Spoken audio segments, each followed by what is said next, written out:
let's just jump into it, shall we? Got some Lucian Ephemerals here. So Lucian, Demacia champion. 3-2 for 2 with quick attack. When I've seen 4+ allies or Asina die, we level. And then Lucian's leveled mode here says the first time an ally dies each day, you get to rally. So rally, for those who to Runeterra maybe don't recall, is a keyword that says you gain the attack token. So it lets you attack when it's your opponent's turn to attack, or if you've already attacked, you get to attack again. And then the Ephemerals part of this deck works very well with our Lucian champion. So Ephemeral is a mechanic that says at the end of turn or when this champion strikes, it dies. So we have things like this shark here that are ephemeral and comes back every time another ephemeral ally attacks. It gets you lots of death triggers. We got things like a haunted relic that summon a bunch of ephemeral units. We've got some things like onslaught of shadows to summon even more ephemeral units. And then up towards the top of our curve, the second champion in this deck is Hecarim, which says he levels when you've attacked with 7+ allied ephemerals. When he attacks, he summons 2 ephemerals for you, and then his leveled mode makes all your ephemerals bigger. So we've got two different units that are bigger or 2 different units that synergize with our various ephemeral things. Past that, we've just got like some good cards in our colors. We've got some glimpses, we've got some black spears for removal, we've got some blighted caretakers as hooking / ephemerals. So a lot of reasonable stuff here. Let's go ahead and pop on into some games with this and see how it goes. I saw someone ask about Overwatch. I misspoke at the end of yesterday's stream, and Overwatch is actually tomorrow. We're gonna be doing Banner of Runes after the stream today. I should really I've gotten used to saying Blur's Day. I need to stop assuming which days are which and not announce things when I'm not looking directly at my calendar.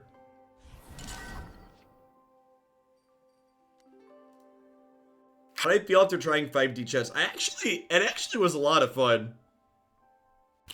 I'm actually gonna keep all these. They killed the first Lucian. I like a backup, and Hecarim's like a powerful one to have in our opener here. It's actually, this is an interesting. Actually, you know, being on the play or going first, attacking first isn't strictly good in this game, because this hand, for example, that I have here would much rather prefer to be attacking on evens. Although with the other 2, it's not too bad.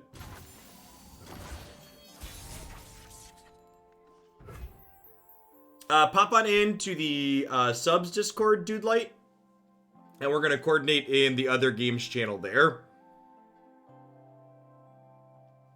So yeah, tomorrow after we do a couple hours of Runeterra, we're gonna play. After a few hours of Runeterra, we're gonna do a couple hours of Overwatch. So if you want to play, we're gonna play mostly with subs. I'm gonna coordinate using the other games channel in the subs Discord. So we actually get to level our Lucian here, right? So this gets cast with spell mana. So I get to relic here. Lose a little bit of value on the Lucian, but that's fine. So we'll get to go ahead and attack these and level this right away.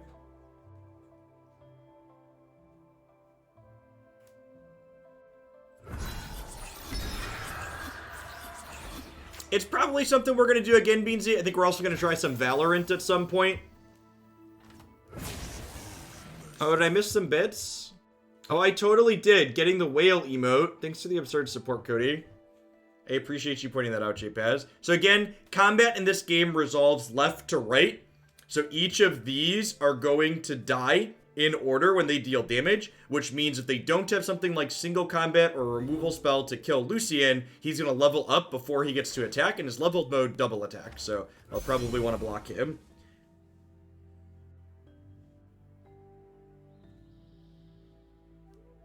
Another thing too, we had some folks asking about potentially submitting things for variety games.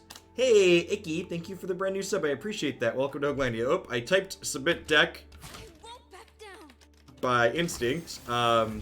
Tentatively, for if you have a variety game you'd like to see me potentially play. Whoop. We'll let Lucian level up here real quick before he crunches in. Tentatively for subs, if you would like to submit a variety game, it'll be a $50 donation plus the cost of the game. So a couple folks had asked about that. If that's something you're interested in doing. let me know. You're early. And you should, just like Dex, I reserve the right to not play a game that you send in, so be sure to double check and make sure what you're sending I'm willing to play before you send me dollars. What if it's a game I already... If it's a game I already have, then you don't have to pay for the game. Or if it's a free game. Just the $50 donation. Burn away the shadows. Bring in the heat. Stay back.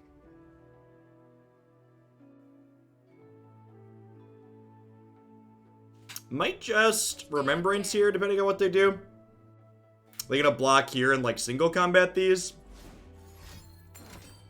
What if I single combat these in response, which then lets me have this hit you and then rally to kill you?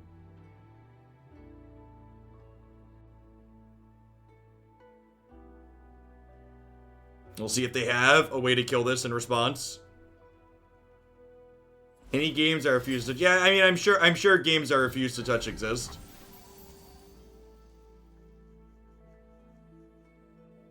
Okay, so we'll just let all this happen. So we're technically trading 3 for 3 here. It's not actually that bad, because this is actually a Lucian. So I get to play this other Lucian out here and then attack for 8, since my thing dying caused me to rally still.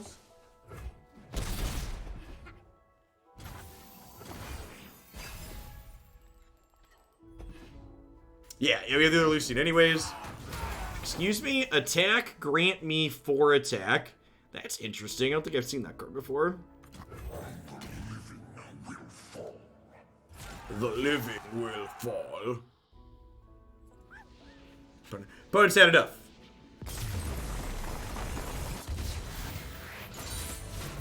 Freeze what you can, coward.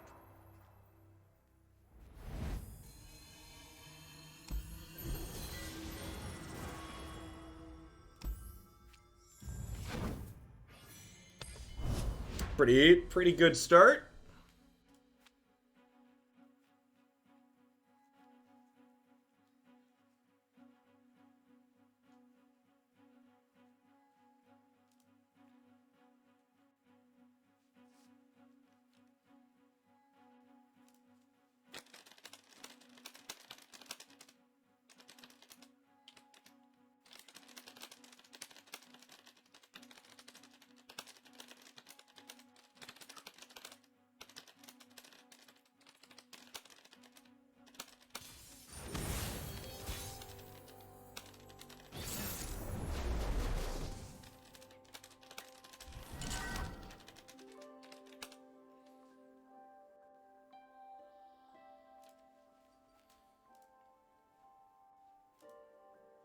Gosh, I think we just keep this again, huh? We'll have a curve very similar to last game, where we bank a spell mana on 1.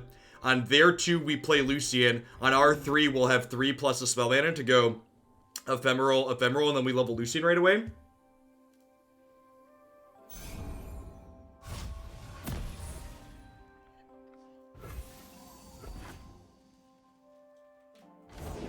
We playing bilge rules, son? Hello, Declan. Trick shot. You want me to get you what? There's a chill in the air. Take the switch off the dock and bring it in here, and I will set it up for you, okay? You have to walk in here very carefully. Do not run. Plenty of killing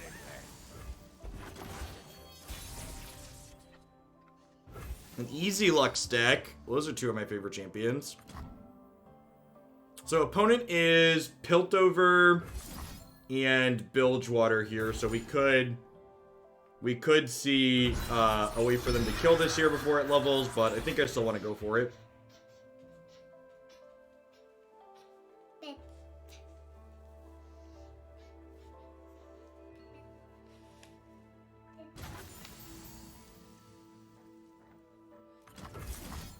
If we order the Ephemerals in a way that one Ephemeral is to the right of Lucian leveling mid-combat to get the extra check, I don't believe so, because his level mode says the first time an ally, each round the first time an ally dies, so like an ally will have already died for that round. Opponent just did the Shen emote, so I wonder if they're conceding to the leveled Lucian here then. Where you going? Something the matter?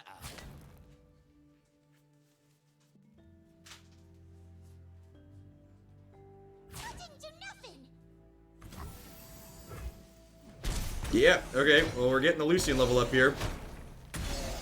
Yep. Leveling Lucian here with the Ephemerals. Big example of the...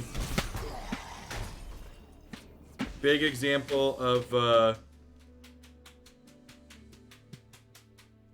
order attacks, ordering on the Declan. You need to stop making noise behind me, please, while I make your set up your game, okay? World type flat. Got it. I'm gonna say I don't remember where that is, but I found it. Alright, enjoy, child. Walk it out, back out very carefully, please. Thank you. Sorry about that, chat. Had to create a Minecraft level. Declan can't quite read yet, so... yeah, that happens. Maybe I'm just supposed to eat it there because of the barrel. Remember the fallen. I don't know, I get to play this out and draw a card, which seems fine. If you put one Ephemeral after Lucian would have made rally. No, Lucian already leveled before the next one died. So Lucian explicitly cares about the first thing dying in a round. That would not have been the first thing dying in a round.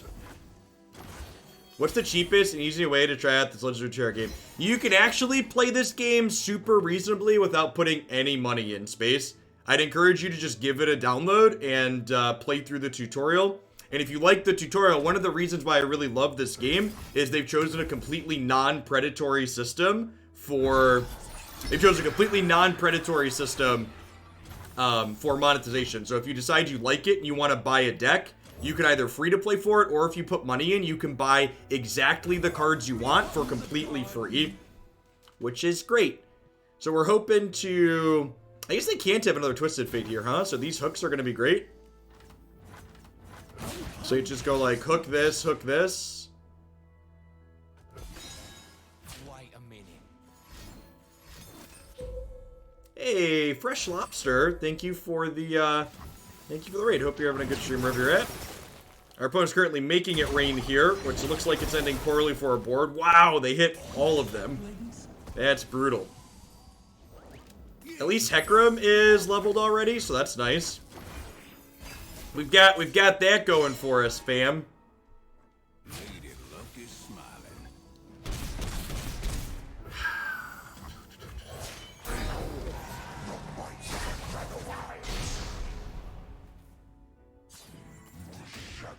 I agree, actually. That's something we talked about that a little bit. Like, it definitely, like, Arena's card acquisition system, like, felt okay coming from Paper Magic and stuff, but, like, now that I've experienced Runeterra and, like, there's this system that's just not completely predatory, it just, like, really does not feel acceptable anymore.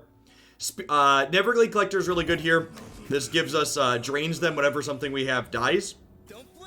So we'll get to go ahead and attack with this, which summons 2 other attacking Ephemerals here, because you can mouse over the eye to see that that's going to happen. These will also be bigger from this, which is nice. Hey, Quiet Kieran, thanks for the 14 months. I appreciate that. Welcome, welcome. Keeping me around. What's that you got there?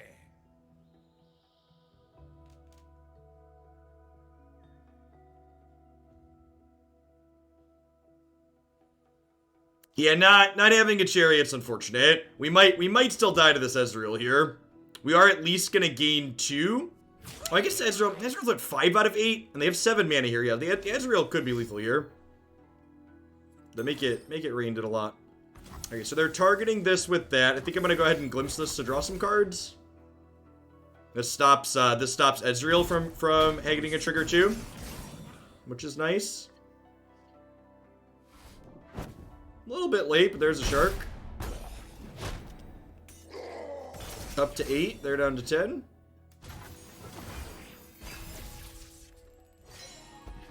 Oh, I forgot today was Vault Day. I should cue that up. I'm a whale, so I have all the wild cards at this point. Definitely want to block there.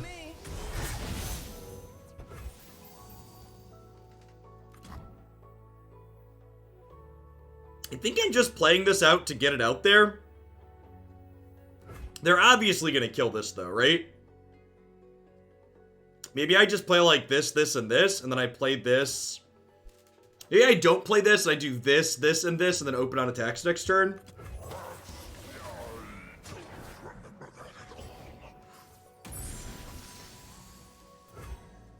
Yikes. Oh! Oh, Hecarim lived. Oh, he's gonna die. He's gonna die to Mystic Shot. That's unfortunate.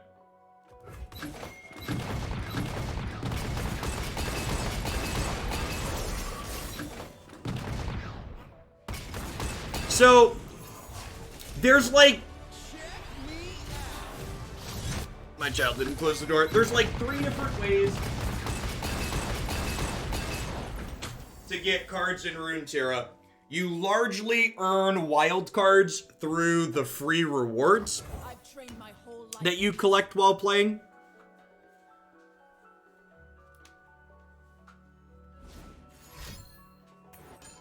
And you can, oh wait, we just decided this. And in general, you can, yes, the shark levels up Ezreal. It's very good. Yeah, it didn't matter.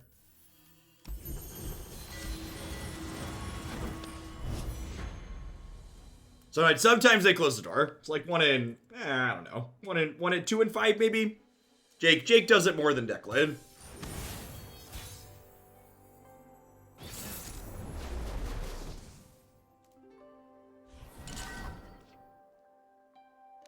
I didn't open my vault. You're right. Huh?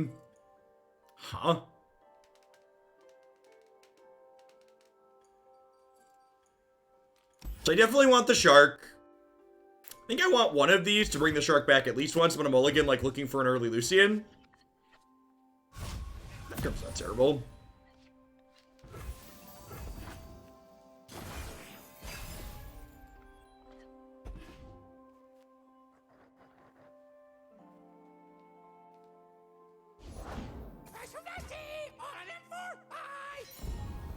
Yeah, Ezreal's definitely one of the better champs in Runeterra at the moment. Does this game have as big of whale items as Valorant? I have never played Valorant, so I don't have a baseline on that.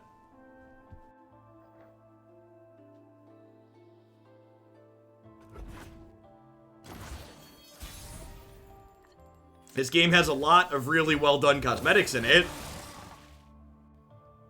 If that's what you mean. Am I supposed to wait? So next turn... Actually, now I just single combat, right?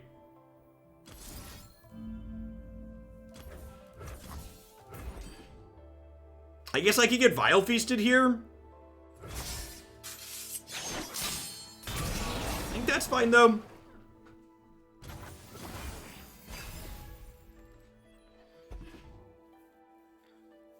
That's not a terrible pickup. So we could Remembrance here. However, if I bank some mana this turn, next turn I can Neverglade Collector plus Haunted Relic to bring back the shark and deal a lot. However, if I do that, I don't really spend my mana this turn. I guess I could just play this as a naked 3/3. Yeah, I guess that's probably the line. Just play a naked 3/3.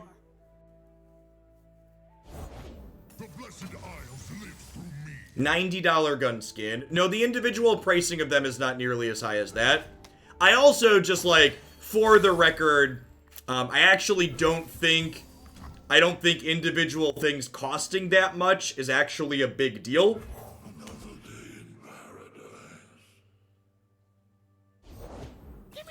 Like, I think the miscellaneous price of completely optional cosmetics, like, canon should be whatever people are willing to pay for it.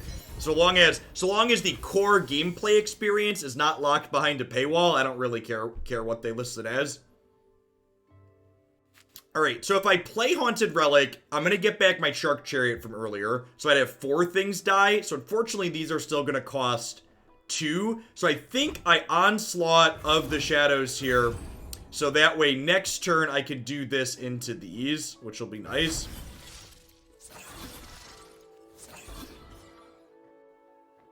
This deck seems really good at leveling Hecarim.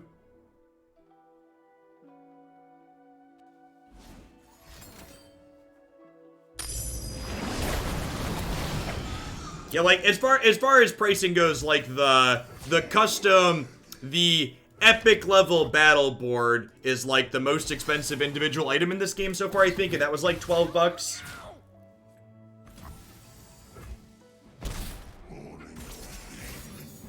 Sorry, when I say next turn scissor, I mean on my next attack. Let's get the jargon right there.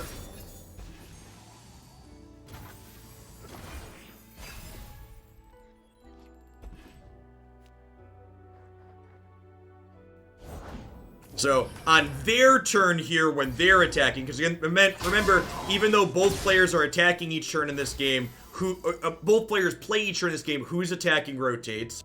I'm gonna play Hecarim, and then next turn I can Haunted Relic. And then these remembrances are gonna be real cheap. Do I play this out? I think I don't play this out, because I don't want this to get hooked plus grasp to die. Careful of Ruination. Yeah, they do play Ruination sometimes, that's true. Wow, they just passed to burn my mana. That's real good. I figured they were going to attack to draw a card. Alright, that's fine. Let's do this anyways.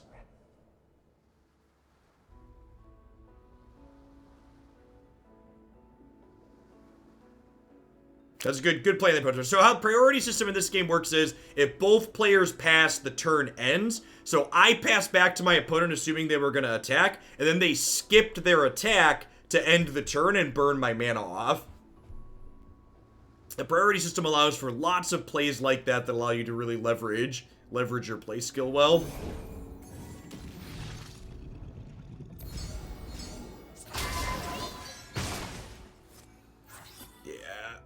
This is really good. Opponent played this really well.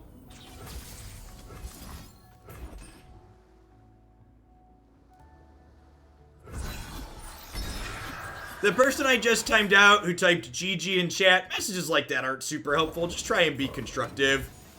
Like, I definitely think we're behind, but I also don't think this game's unwinnable at this point. Riot Dova, thank you for the absurd slew of sub-gifties. I appreciate that. Hope you're having a good one wherever you're at. Thanks for the support. So I've got... That's a whole bunch of them.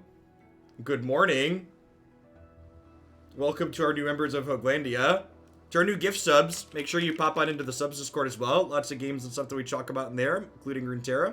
So I get a shark here, and then even if they eat this, I get to cast 2 remembrances for 1, which seems like a good deal for us.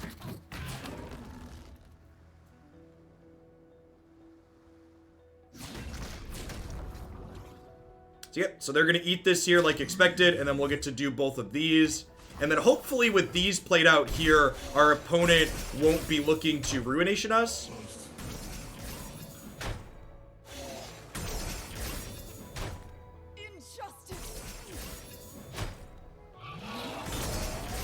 The Twitch Prime Runeterra capsule gives you wild cards. It's really great. Looks like sniping. Contrary to popular belief, your opponent's playing well is not them sniping. In fact, I would assume if my opponent was sniping, they wouldn't have blocked my 3-1 there. Because if they were sniping, they wouldn't want to give me double remembrance here. So, in fact, I would actually say that based on my opponent's play, even if I thought sniping was a possibility, that their play would indicate otherwise. The Brown Bear, thank you for the entire year of support. Let's get you a sword to go with that shield. Thanks for keeping me around. That's really scary. So these hits here could mean that we die to... No, I guess they only have a 7 power thing here, huh? So we're not dead to Atrocity, which is nice. I think I'm just going to go ahead and play Hecarim here so we can open attacks next turn.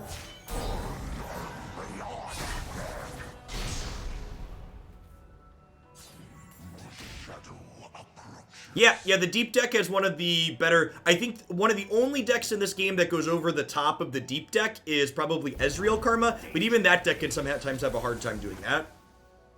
Are we going to hook my Hecarim here and then finish him off with something else? Oh, we're killing the Neverglade Collector. That makes sense. That makes sense. And these are elusive, so I cannot block them.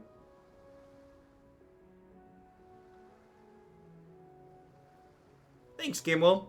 Yeah, Swim's really good at doing breakdowns, for sure.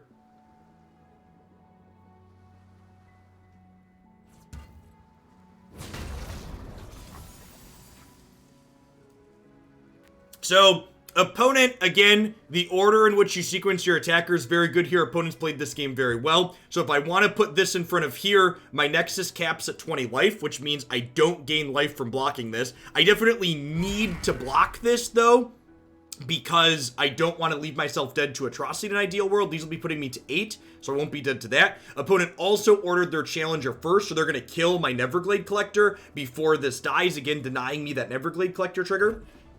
The opponent definitely knows what's up and has sequenced and played well here.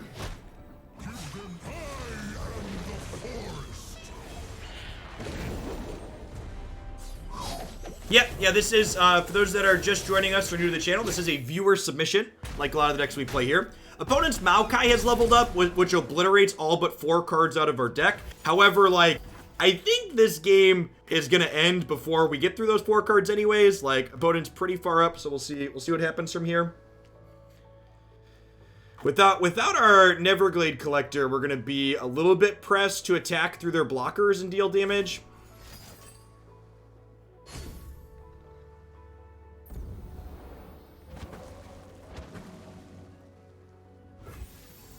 So, Hecarim summons 2 of these, which will be 5/2s, and then I have a shark in play as well. How many cards do the opponents still have? They have 3 left as well, so we're both on 3 with all their tossing and drawing.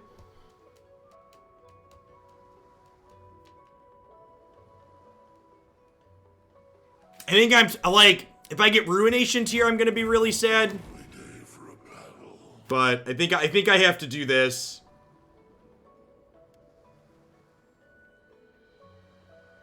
Yeah, Nautilus decking the opponent's incredibly unlikely because of Nautilus.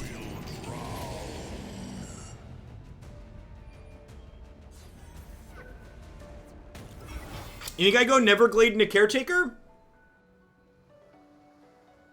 So if I Caretaker here, I would need to eat this, and then this would give me the 2 Ephemerals from this, which could hook some stuff. And then I'd have 5 Ephemeral dives, which puts them to 4, but this won't get to Overwhelm for anything. But I would get to... I wouldn't get to clear this out. I don't know that we have a better play, I guess. I guess this gains me 5 just by attacking with it, which is nice. I can attack with Hecarim and then Caretaker after. This is gonna die in combat, though. I think we're dead here now. I think when they had the hook for our first Neverglade Collector, we ended up dying.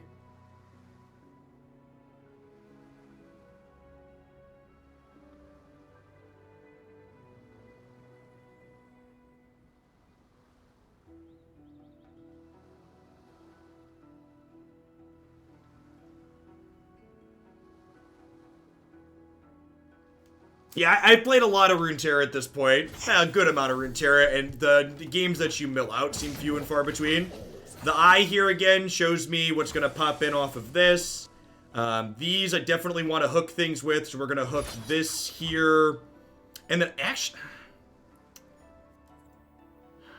I think we hook the Maokai, so that way that can't eat this. So that way they have to trade one of these 2 off for this. Order Hecarim last. Oh, yeah, good point. Oh, and Hecarim dying in combat means these ones are going to be smaller, right? That's awkward.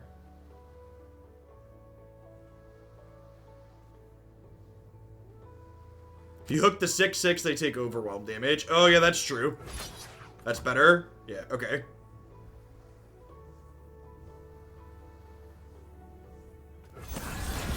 Yeah, these, unfortunately, we can't stop Hecarim. These always get summoned to the right of Hecarim here, so they're going to get to block like this. And then they'll get to block these.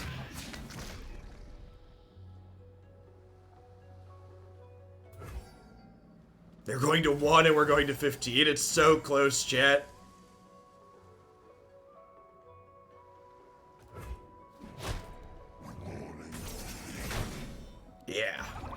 Jaw. Jaw Hunters is so good in the opponent's archetype. So these get smaller as combat happens. Yes, Straw Glimpse, that's true. That's true. If there's a glimpse in our deck, we can glimpse this and kill them with the Everglade trigger.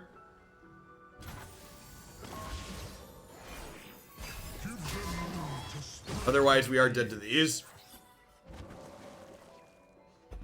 Ah, so close. They're just gonna open attacks here, I assume.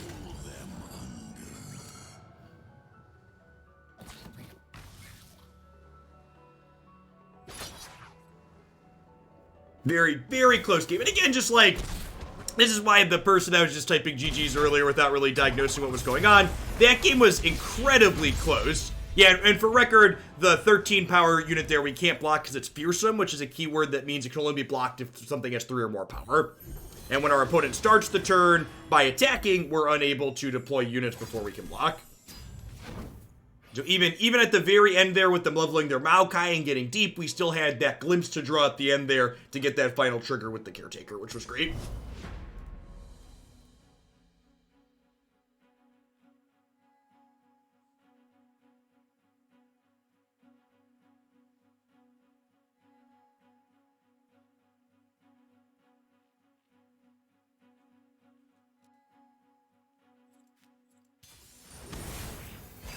Hey, Tiger Yamamoto. Chipping in some Bezo bucks to support your new streaming direction. Runeterra has been fun, and that's reflected in the content. Keep it up. Thanks for the 2/3 view. I really appreciate you sticking around. Glad you're enjoying the new game. I really am too.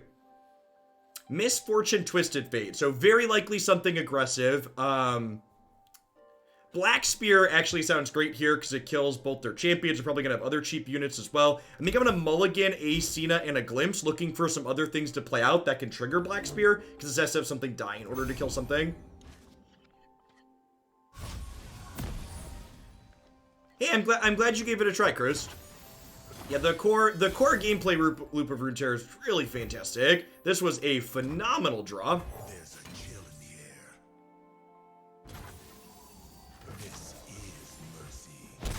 So if we hook the 6/6 instead of the 6/5, are they forced to put the higher health elusive? No, they could have switched. Oh yeah, maybe. Are you right? I think you might be right. I think you might be right. If we hooked differently, they wouldn't have had the other. Yeah, I'd have to go back and check the tape, but I think you're right, Landon. And really, like, talks like that are really what I just love about Runeterra. Like, it's very rare that I look back on a game and 1, it wasn't close, or 2, there weren't like 3 or 4 different things we could have maybe done a little bit different to change the outcome. So this here, Lucian requires seeing 4 things die, or specifically, if his wife dies, which is Cena here. So if Cena dies, he automatically levels. Now, do they have a way to kill this here? Make it interesting, I'm not quite sure why they did that. It doesn't seem useful, because this still levels. I'll sleep when they're dead.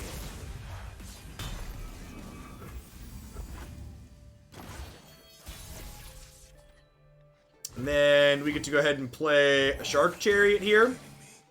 So Lucian's leveled mode here says the first time an ally dies each round, rally. So if when this dies in combat, he's going to get to attack again, which is great. See, we get that attack token back there. That's what rally means. We had something die, so I get to Black Spear their Misfortune. I'll be damned. This is mercy. Hey, Pickle Bolas. Okay, installing Runeterra. I've been killed by Muxus on turn 3 so many times, so I want to throw my PC out. Well, don't break your computer. Keep calm and install Runeterra.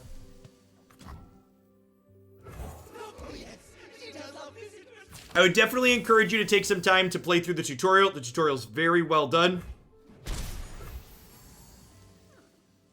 Oh! Wait, if I do this, I rally, right? Holy crap. Man, this card is gross. No, we can still rally. Lucian's been super crazy in this deck so far. Good lord. Are they dead? They're just actually dead. Is that good?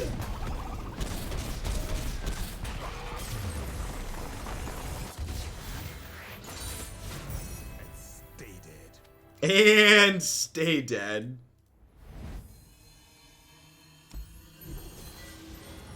Alright, I'm into it. I'm into it. This is a sweet submission. Okay, so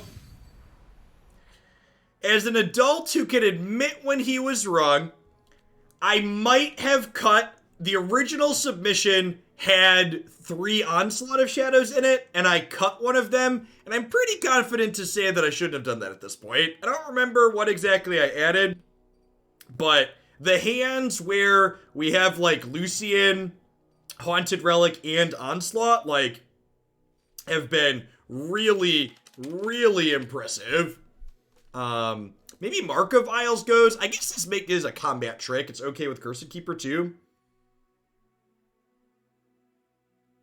I think Neverglade Collector and Shark Chariot should be 2s and not 3s. I definitely don't think Shark Chariot should be a 2. This card's really good with your other ephemeral stuff. Adds a lot of power.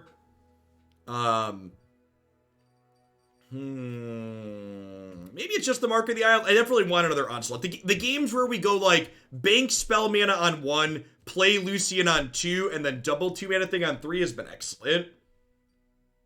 Can we afford to cut a single combat? Yeah, maybe. Or maybe, do we want to cut single combat or Black Spear? Ooh, actually, I like that suggestion. And actually, is it crazy to go up a Senna? Like, Senna's a very reasonable unit on her own. And, like, that last game was a good example of, like, Lucian went insane because we had Senna, right? I kind of like that. I like the idea of trimming Vanguard Redeemer. I agree that this card's been well-made.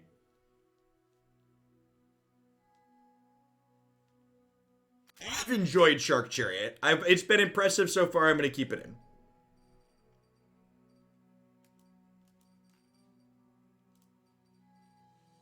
What if we do that and keep the ephemeral combat trick? I kind of like a cheeky Mark of the Isles. I like that. Let's try this.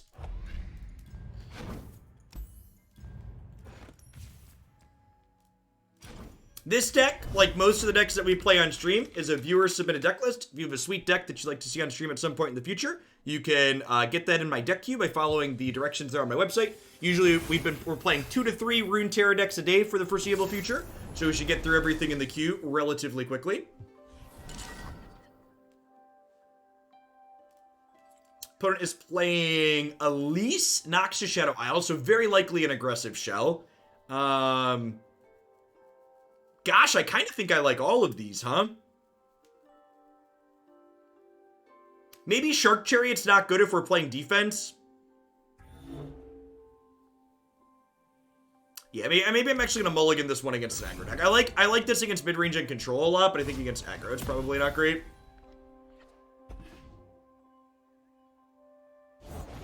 That egg. Did it move? Did it move? No.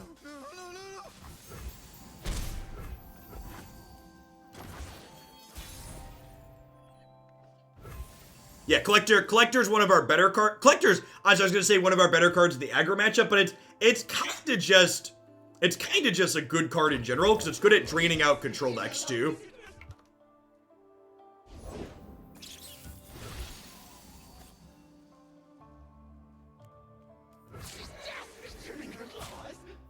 So if this dies, we get a 4/3.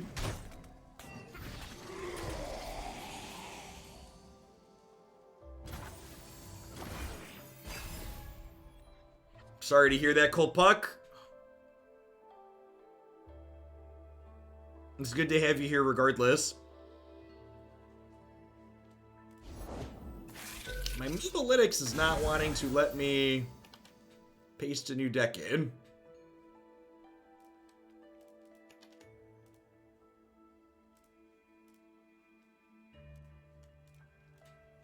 Alright, so they're about to attack. They've got a lot of scary spiders.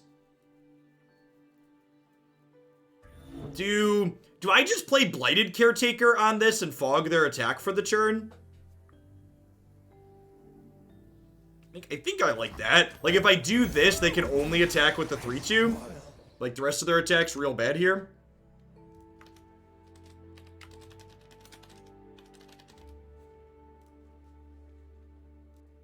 Yeah, Skitter's very sweet.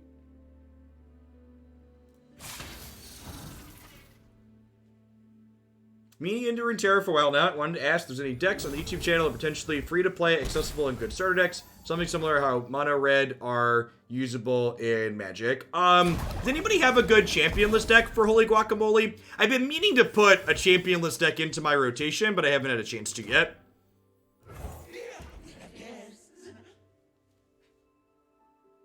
Actually, you get a lease and Zed, you get a lease for free, right? You start with a lease, if I recall correctly.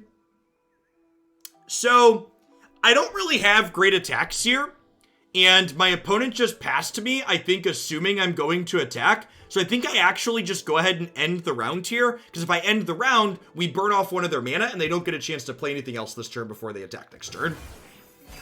My attacks aren't worth very much anyways.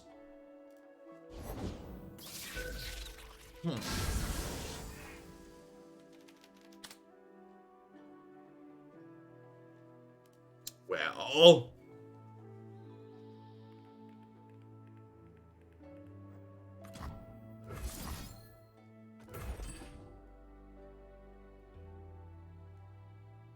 What are champions and why are they strong?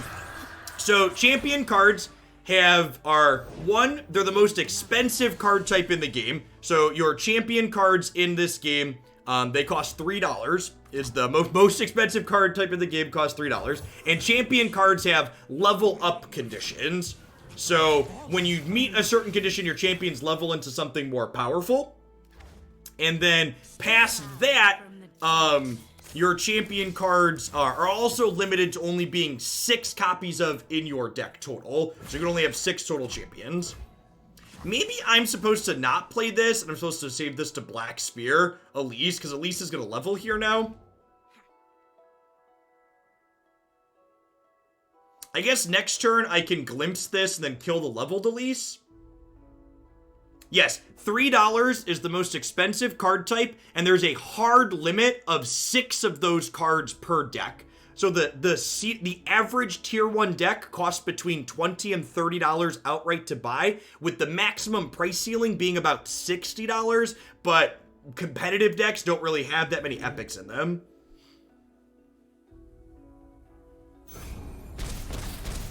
So usually 20 to 30 for tier 1 decks. Now, these are going to die at end of turn, which will drain them for 2 more. Yes, and you're guaranteed 1 free champion per week out of the vault, and sometimes that upgrades to more. My true beauty is beneath the skin. Okay, so this gives all their spiders Challenger and Fearsome. So I think I'm supposed to take a bit of a risk here and glimpse this, even though they could have a removal spell in response, so that way I can Black Spear this queen.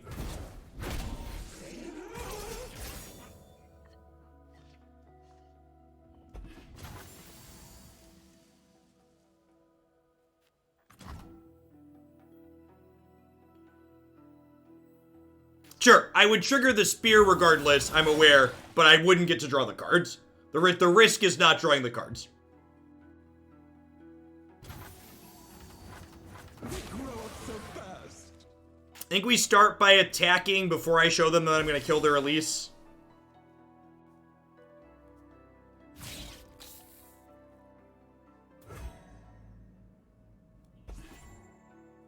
The hard cost on the cap of a deck is 58.80, which would be 6 champions and 34 epics, but no deck comes close to that, yes.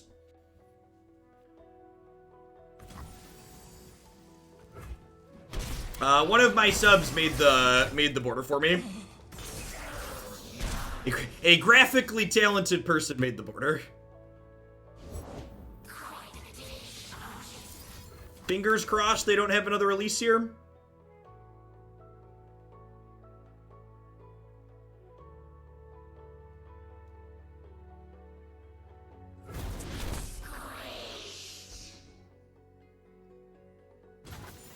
That's actually a good question. Like, what is the typical number of epics per deck? That'd probably be an interesting metric to see. So these are just like easy blocks, right? I must get out of here. 2 Elise, 2 Zed, 2 Darius, 2 Brum, 2 Jinx, 2 Garen Lux. Really? They give you that much?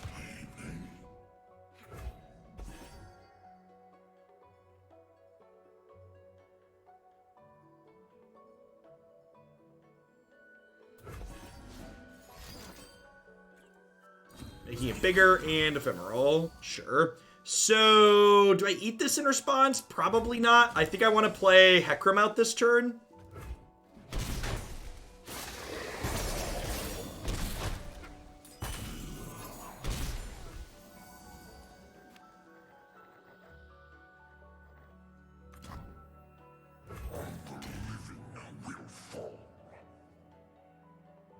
You also get 2 ashes on day 7 of login. Oh yeah, that's true too, isn't it? Do you have Ruination? You do. Okay. That's fine. Not a big deal.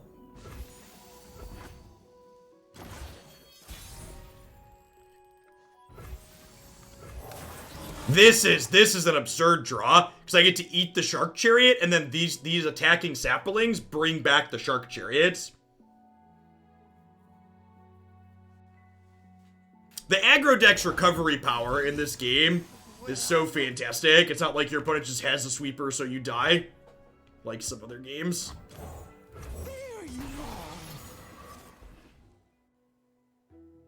So these, I have 2 Shark Chariots down, so I'm going to have 4 more things die. So this one's going to go down to 1 cost. So we'll play Senna here before we attack.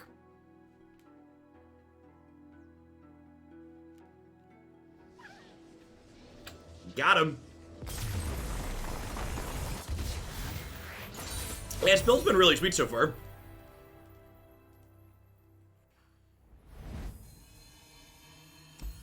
Some other games. Yeah, no names come to mind at the moment, but some other games. Hey, Pengu Power, thank you for the absurd 52-month resub. I might need to figure out 60-month sub badges at some point. We cap out at 48 right now. You say that this is one of the better aggro decks. So, fair warning, our sample size is small. We've only been playing for about an hour, and this is a viewer submission. So this is not a tiered or established deck. It could become one if it's consistent and other people play it some more. It feels good. But as for, is this strictly competitive? I don't know. I don't have enough data. I don't have enough information. Celeris! Been playing a lot of other games with Sign Magic, so I think it's fine to like dip my toes into Runeterra. It's really well done, Celeris. And to set a low bar, Runeterra's mobile client runs better on my cell phone than Arena runs on my gaming PC. It's definitely fun, Kraken.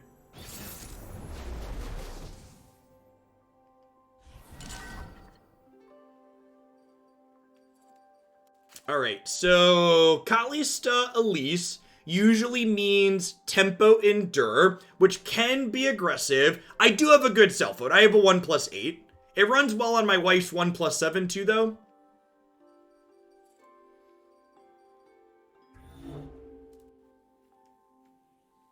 I think we're supposed to mulligan Heck here. I might mulligan everything other than the Remembrance, honestly. This might just be a turn 3 Remembrance game. We're attacking on odds. Lucian makes me think otherwise, maybe. Definitely banking spell mana on 1.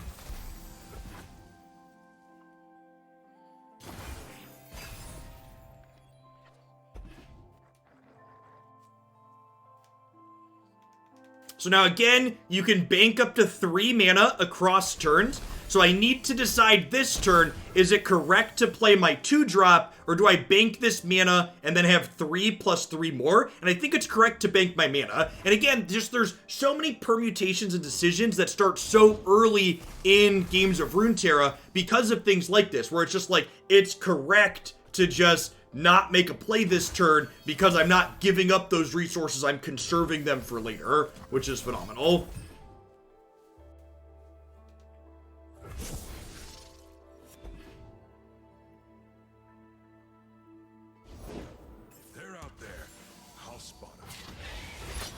This has the Challenger mechanic, so it can force something to block here.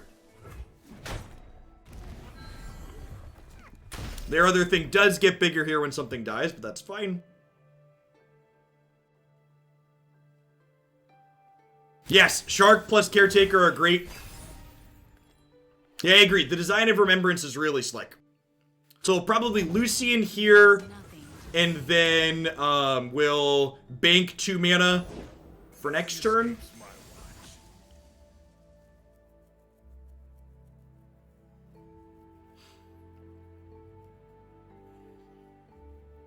We'll see what they attack with here.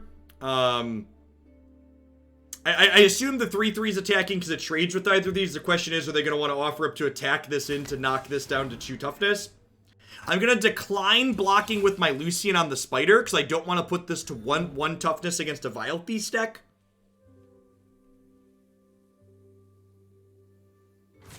Yes, so unless a card has the regeneration mechanic, damage carries across turns in this game. Now, the attack with everything's a pretty big hit here. Although I suppose my challenger units from this next turn are going to give us a lot of room to work with. I think it's right. So if I block here, this can die to Vile Feast. However, this is already dying to Vile Feast. So I think maybe I do block here. Because they're going to have a good Vile Feast target regardless. And I just want to keep my life total high enough that my Neverglade collectors have time to take over. I think I block both.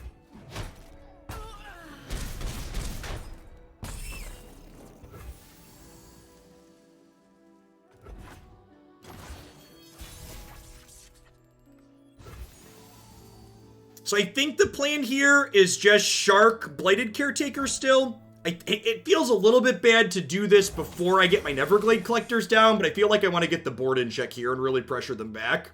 There's still a couple of turns off of They Who Endure. That doesn't happen until 7. And the fact that they're attacking on evens actually makes their They Who Endure a lot worse. So they can't attack with it until their 8th turn.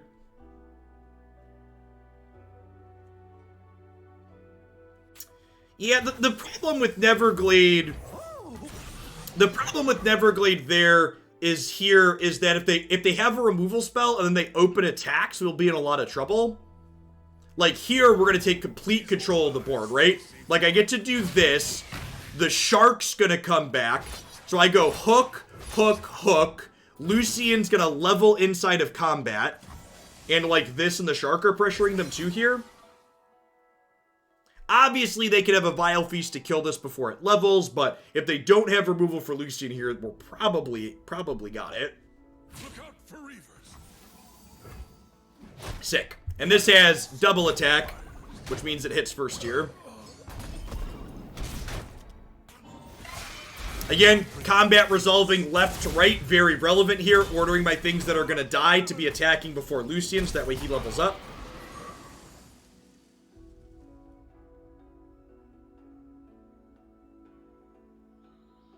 Now, with Lucian leveled, the first time something dies each turn, the first time something dies each turn, I get to rally, which is sick. Does Hecarim get his Ephemeral Strafe rally? He certainly does, Icky. He certainly does.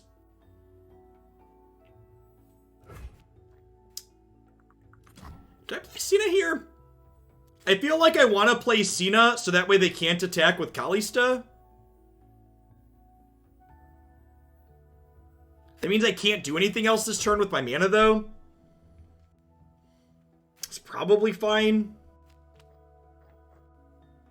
I really don't want to go down to 8, I don't think. So, like, do I preserve my life total or do I aim for resource efficiency? I think well, I think if I play this, they don't attack. So I think if I play this, they're just going to pass. And we're just going to burn some mana off here. Excuse me? Yes, resolves. My gun does the talking.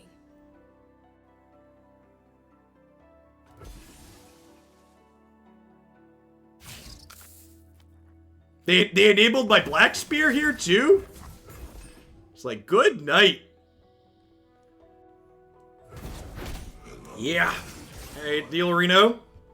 Really, everything turned out better than expected, chat. Yeah, maybe the opponent forgot about Lucian's text. Lucian's not a super popular champion, so I definitely could see it being easy to mess up. I think I just open attacks here and see what happens. And then there's a good chance with this draw we're going to go like Vanguard Squire, kill it, rally. Yeah, you just buy single cards directly, Kolpuck. So you just import a deck into the deck editor, and then you can click on the cards that you're missing to buy them with the in-game currency. Or spend wild cards or your free-to-play currency on them. Yeah, that's true too. Like, our deck is definitely much better at, not only is he not super popular, but our deck is much better at leveling him than most decks.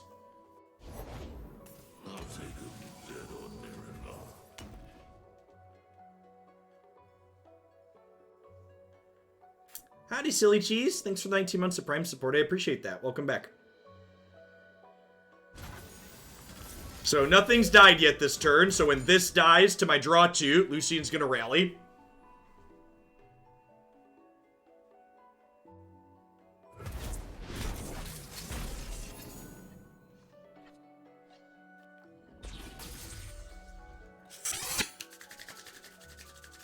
So, champions, if you're new to the game, they all have a champion spell associated with them.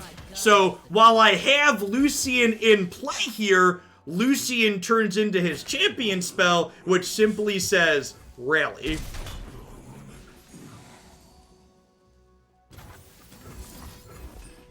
Love it. I think that's definitely a Fizz Shoulders moment. Attack with Cena second. Yes, I should get used to doing that, so that way if Lucian dies, Cena levels.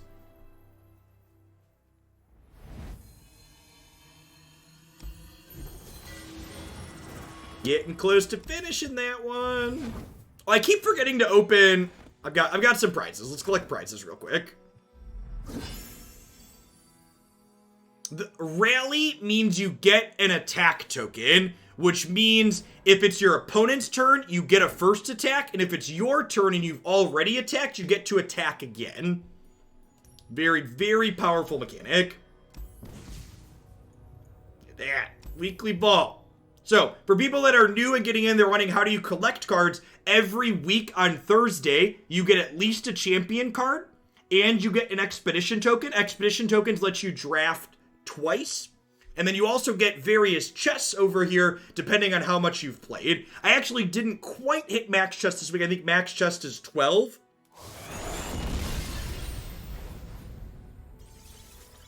And you get some extras in here. Your extra copies of cards that you already have playsets of turn into shards that you can craft any card with. Sometimes you get upgrades to wild cards. Speaking of Hugel RTX, I pinged my graphics guy this morning, and he's going to work us up an RTX emote.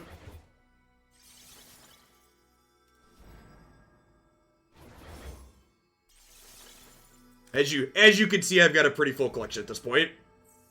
You don't get a champion card unless you get to 7 or so. Okay, so you have to get to 7 or so to get a champion card. I've gotten a champion card every week. So you have to be playing a little bit to get champion cards. That makes sense. I appreciate the correction.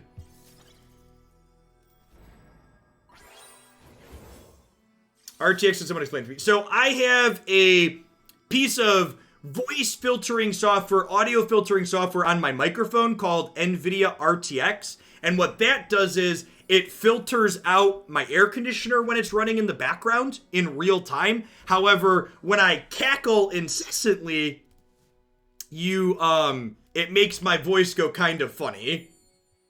Turns me a little robot-y. So when I get loud, it doesn't get particularly happy. I'm liking this one. This one's sweet. I've been playing since launch, and my account purchase history says I've spent 112 Canadian. I've got shards from a champion wildcard. I now own 3 of every champion, and probably $40 of that was me buying cosmetics. Yeah, the game has both the best free-to-play economy and the best pay-to-play economy, Niv. Big agree.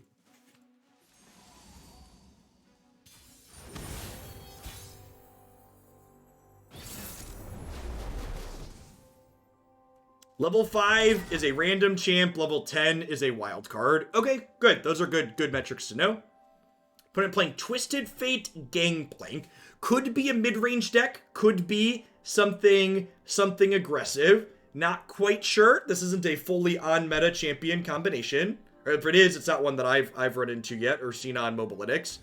What are we doing here? Glimpse plus Cursed Keeper sounds like a reasonable start. I think I'm going to mulligan these two, looking for some other cheap plays to start. This is excellent, and so is that with our Cursed Keeper as well.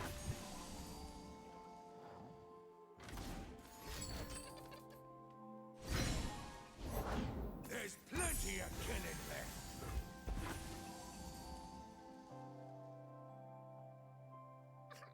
So, opponent is attacking at evens here, so their turn 1 3/3 cannot attack, because I've got the attack token here. I've got no plays, so. Our opponent's playing Twisted Fate Gangplank. The Jagged Butcher here would imply that our opponent's playing something more aggressive. Didn't know. Don't know much, do ya? You don't understand the amount of shade this game gets in the Magic subreddit, but then again, it's the Magic subreddit. So what you have to understand about Magic, Agedom, is that Magic is so expensive, and a lot of people have invested so much time into it that they're definitely pot committed, and it's very easy to interpret anyone recommending another game over Magic as you saying Magic is bad. There's a lot of people that don't realize it's okay to enjoy multiple things. So this has Vulnerable, so we can force it to block this, and then these have Challenger, so we can force these other two to block here. Yes, it's a little bit of sunk cost fallacy, maybe Stockholm Syndrome, a lot of different things you could call it. Now they get to shoot this, which means their barrel blows up and it deals 3 here. Again, if you're ever wondering how combat is going to go, you can mouse over this to find out. Do I use this as a deal 6 here? Is that crazy? So this gives it +2/+2, it makes it ephemeral. I think I turned this into a deal 6. Kind of into it. Like I said, not super. I think the opponent's deck's a little bit more aggressive. So, like, it's possible that we're supposed to be controlling here rather than being aggressive. Yeah, the rate's definitely good. Our opponent's factions here, too, likely don't have many things that heal them, which makes that play more appealing as well. All hands on deck.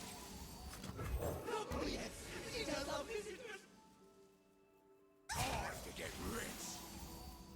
But they're saplings.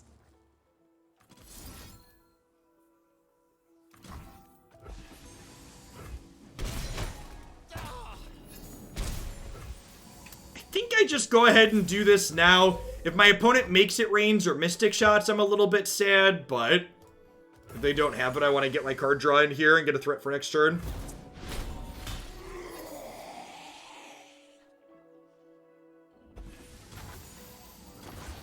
So we're attacking on odds here, which for people that are new, that means I'm attacking. I have the attack token every time I'm going up to an odd amount of mana. So 1, 3, 5, 7, etc. Which is a scotch awkward with Hecarim. It means I can't attack the turn I play him most of the time. This is quick attacks. I think we just play Cena out here and then probably smash. Fear the dark.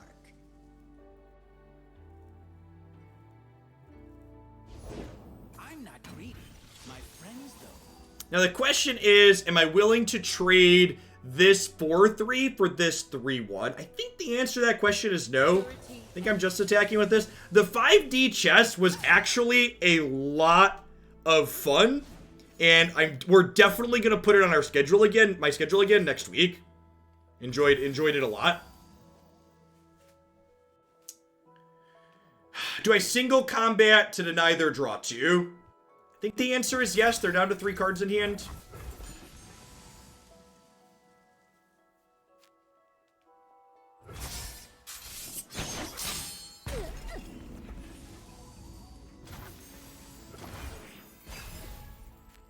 Now the play is probably... Okay, so I'm going to trade my 4-2 for their 3-3 here, I think. And then take 3. They'll be able to shark us next turn, but not this turn, so this is fine, I think. I don't think I want to trade Senna here.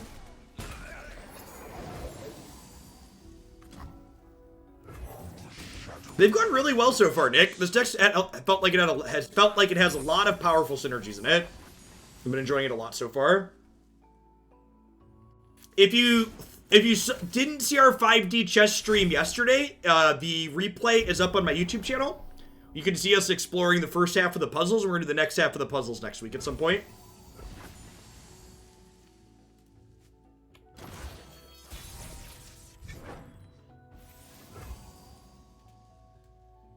Do I shark? What's the punish for me not opening on attacks here? I could get Twisted Fate Gold card, which is probably not something I want to happen. Now, if I get Twisted Fate Gold card, we get tempoed really hard, so I think I want to open on attacks here. Twisted Fate Gold card, for those not familiar, deals 2 damage to and stuns my strongest unit, so that would prevent Hecarim from attacking this turn if it happened. Poor thing. Say your farewells.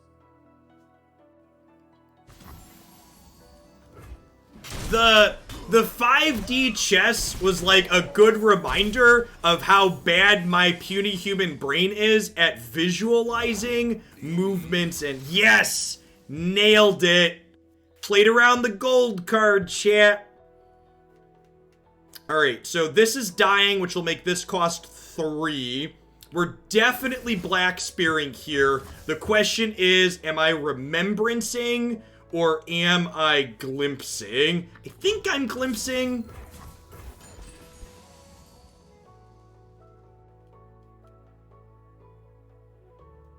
Now, sequencing and priority in this game.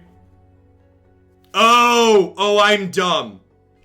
Chat got to it before me. Gold card doesn't target, it automatically hits the strongest enemy. You are right, I made an oopsie. Now, my oopsie isn't a full oopsie, because when 2 things die, I get to play Remembrance now. That definitely wasn't my intention, but, you know, it's here. So this is our bed, we're gonna lie down. It was clearly a calculated play, okay? Sorry, talking about playing 5D chess again, yeah.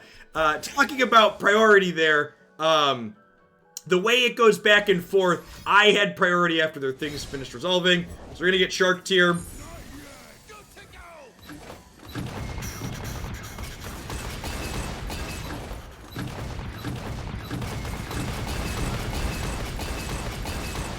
Okay, so we're gonna go ahead and play Haunted Relic here, which gives me a bunch of things that can block, which stops this from attacking. And then I'm gonna go ahead and get to play Neverglade Collector out. So that way, all of these dying deals 3 damage to my opponent here.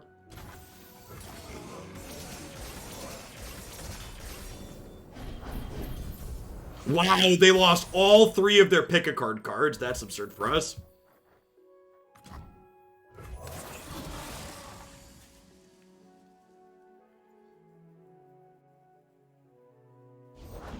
Yeah, you don't want to cross me. We weren't expecting callers. They weren't expecting fallers.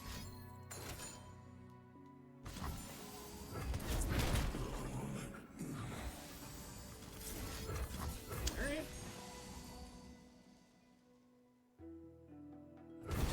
Get yours. And then this is lethal, right? Sick game.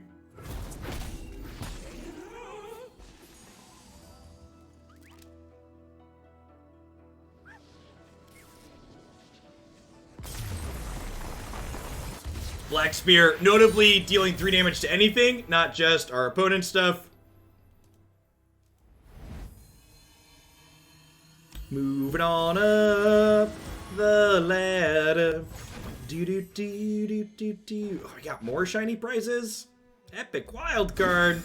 Put it in the bank, chat. Put it in the bank. We're gonna get set 3 sometime next month. We'll take all the wild cards. All of your finest wildy cards, please.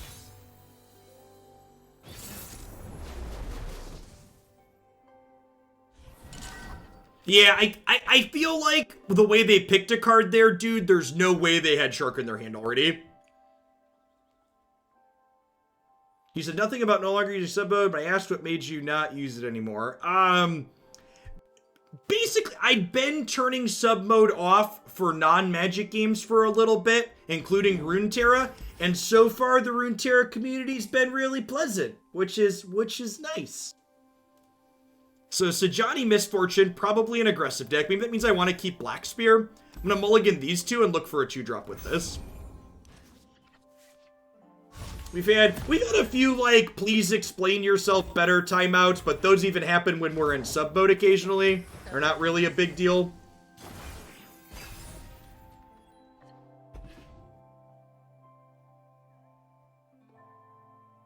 Open wide, sugar.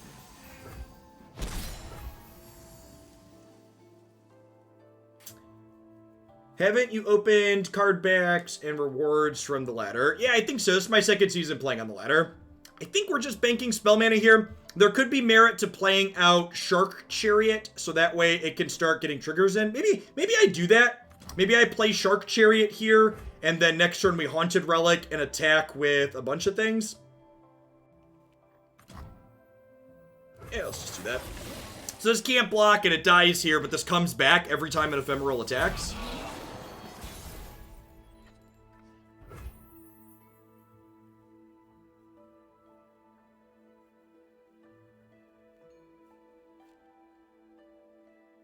That's true. We did ask people, for people that are new in chat, one of the things that I do ask to keep chat open is that we don't spam random things, try to keep chat constructive and helpful, but that really hasn't been too much of an issue either.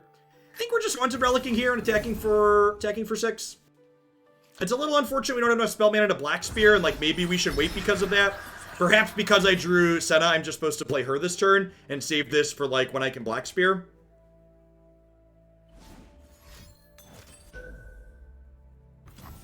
We rewards a region bound after 25 levels.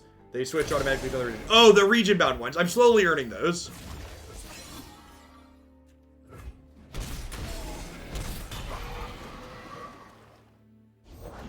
Fortune favors the bold.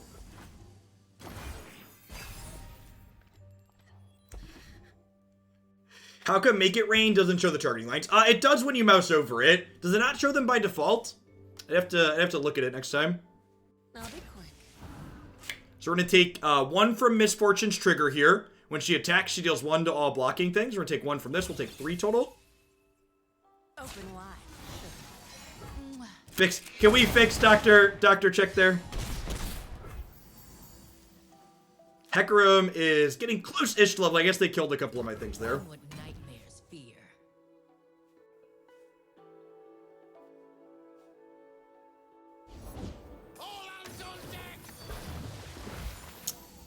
So probably has a Make It Rain here, or some kind of deal one. Ooh. Ooh. Another day. This is a really good draw. So we'll go eat this in response, which levels Lucian.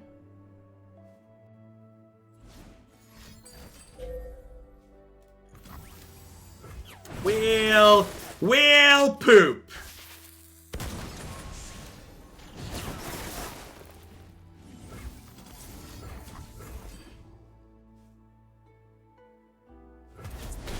We're going to 6 total mana next turn, so we'll get to drop Hecarim. We're not just dead yet. We're behind, but we're not just dead.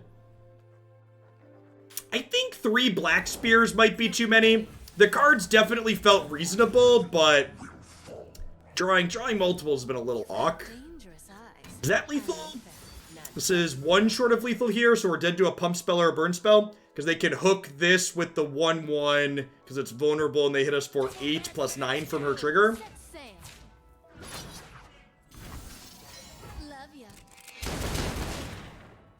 Speaking of constructive and helpful comments and examples, comments like Black Spear sucks the suck would be on the side of not constructive and not helpful.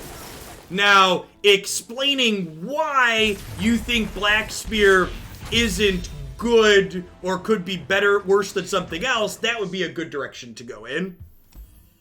Like, for example, I think Black Spear in general in this deck seems very reasonable. I just am not happy to draw multiple of them, which means I likely don't want 3 of them. Like, I'm rarely sad to see the first copy.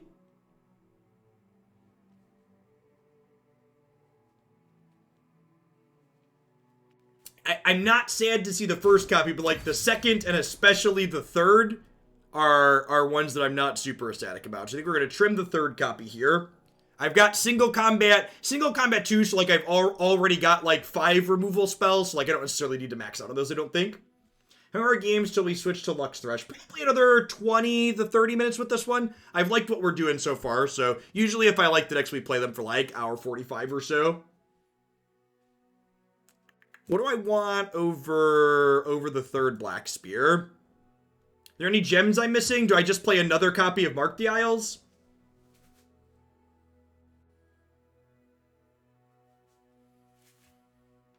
Yeah, open deck list playing Fun Ofs is definitely good.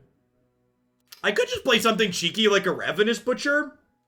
Like, this is just like a reasonable aggressive card that synergizes well with Cursed Keeper.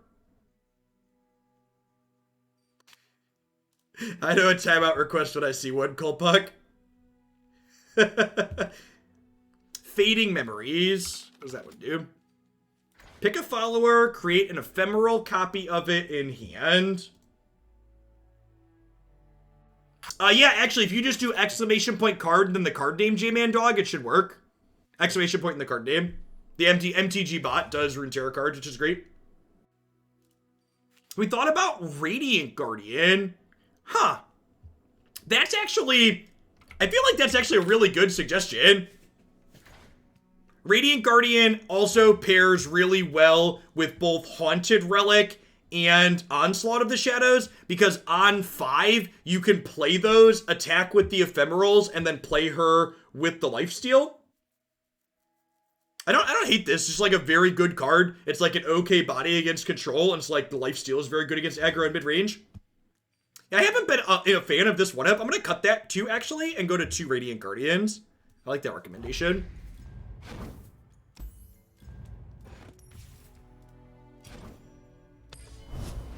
Yeah, it's very good with single combat, because the Lifesteal counts with her striking.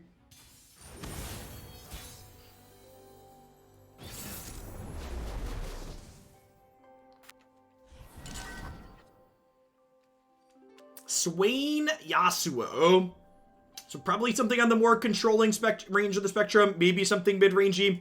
Yasuo depends on stunning things, so we'll see a lot of those types of effects. Cursed Keeper into Blighted Caretaker here is one of our better curves. I think I'm going to go ahead and mulligan these, looking for like a Lucian or a Senna. So for folks that are new, normally I keep my Mobalytics page updated throughout the course of the stream as we make changes to decks. However, unfortunately, it's not letting me update it today. Man, quite literally just how we drew it up, huh? Don't get in my way. Definitely gonna just go ahead and play Senna out here to start, so that way if they kill either of these, the other one gets better. Yeah, this 2-3 curve is just so good.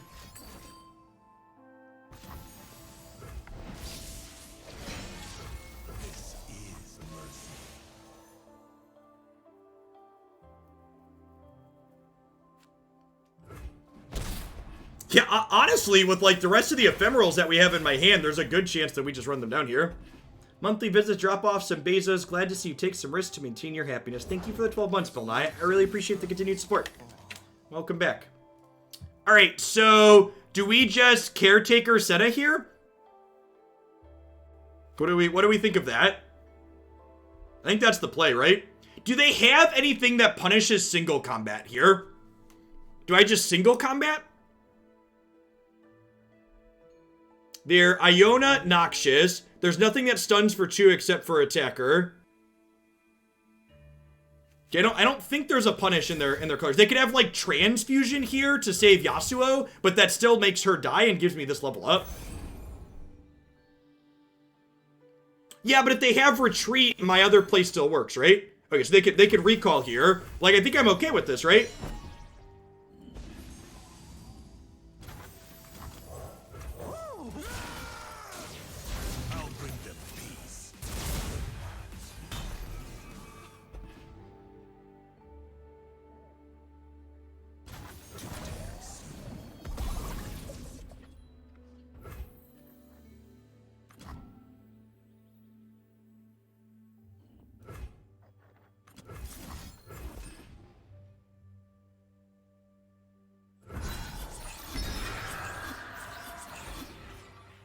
Yeah, I lose my caretaker on offense here, which is a big deal.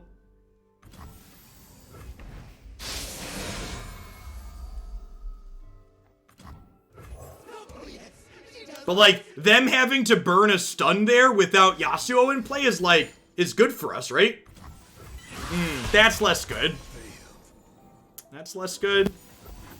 Yasuo is leveled now. That's true. It's very, very scary. I will follow this path until the end. Death is like the wind, always by my side. Now, whenever they stun anything, he deals 5 damage to it, which is a big deal.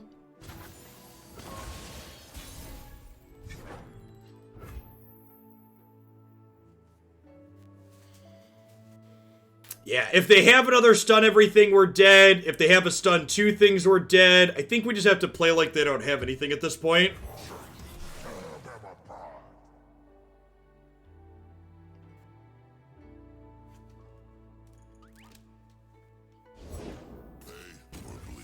Rough technique, good results.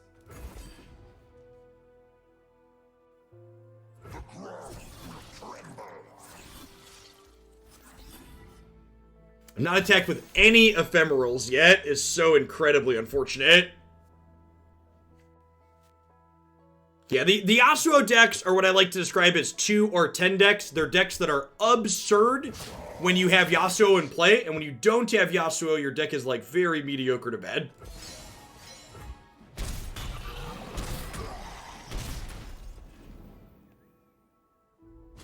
I think, like I said though, when he's in play, Cursed Keeper is at least good against Reckoner here. Reckoner stuns our weakest thing, which Yasuo then kills, then we get a 4-3. Yeah.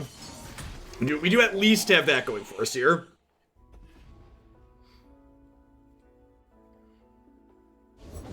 Anything to feel like coin.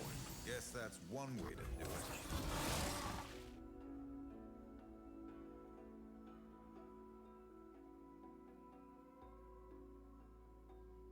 Yeah, maybe Weens. I don't know. We end up in a bad spot there regardless.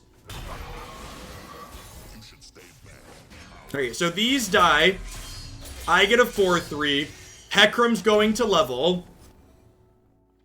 I get to open on attacks here. Oh god.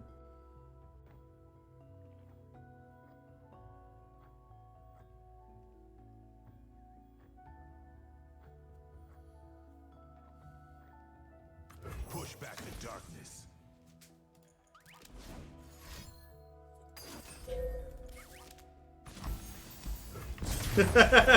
Yeah, I think we gotta go for it there. I think we gotta go for it there. They didn't have the Reckoning the previous turn.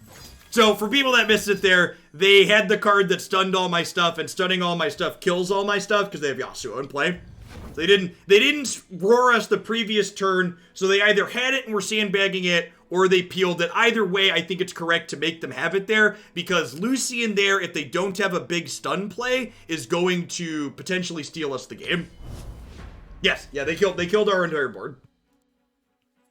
The leveled Yasuo is very, very good in their deck. Yeah, I agree. The opponent's deck was definitely geared to be better as the game went long, and I think pushing to make them have it there was the right play.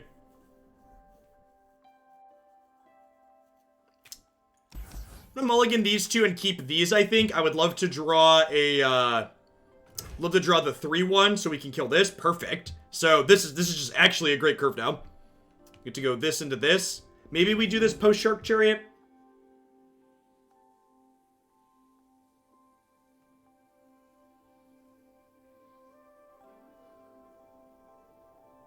We might actually finish that challenge quest today, thanks to the Blighted Caretakers hooking things. Opponent's playing Twisted Fate, Bilgewater, Shadow Isles. Just Twisted Fate, eh? Is this game more like Hearthstone or Magic? You play on both players' turns, like in Magic, but there's a linear resource progression. like in Hearthstone, but the resource system also has extra depth to it because you can bank mana across turns. Yeah, I think trying to compare it directly to either does it a disservice. It takes some of the better parts of both while leaving out some of the worst parts of them. I think is a more apt summary.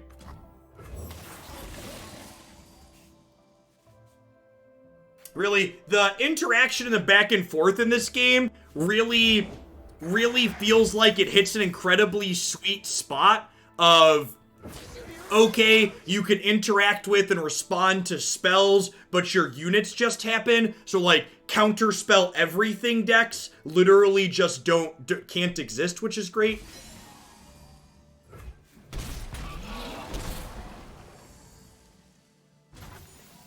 How important is the credit card for this one? This game has the best free-to-play economy and the best pay-to-play economy of any digital card game that's ever existed. You can buy just the cards you want directly. The most expensive card type in the game is $3, and your deck can only include 6 copies of that most expensive card type. So most tiered decks are 20 to 30 bucks. Do I play this out as a fog? If I play this out as a fog, it also enables Black Spear or something dying, so I could kill this turn, which feels appealing. Nope, no referral code. Our very first segment of this, I took a bounty board post for, but since then, it's just been sponsored by viewers like you.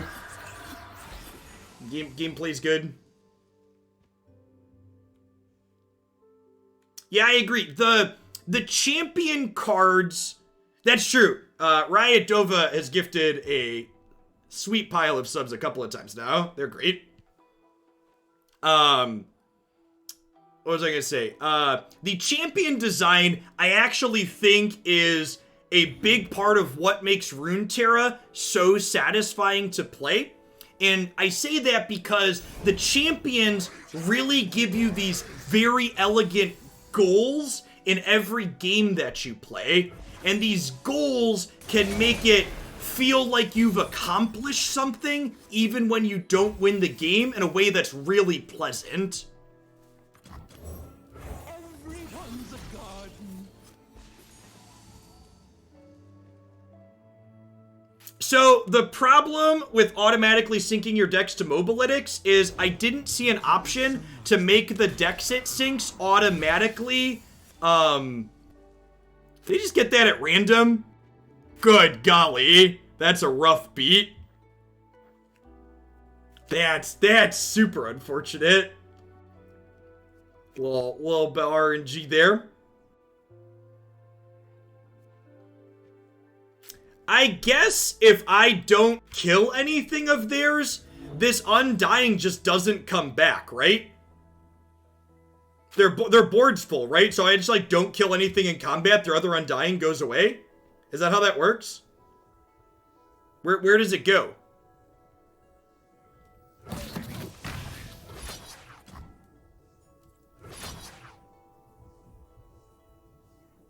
I'm just gonna attack like this, so they can't... Oh no, the shark! I forgot the shark was coming back. Wait, I can glimpse the shark, right? We'll glimpse the shark.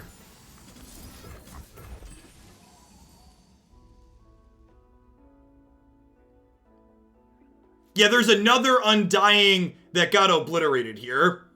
So, if their board's full, there's a hard limit of 6 units on the board, which, again, is probably there to make the game play well on mobile, but it also adds strategic depth to decisions like this.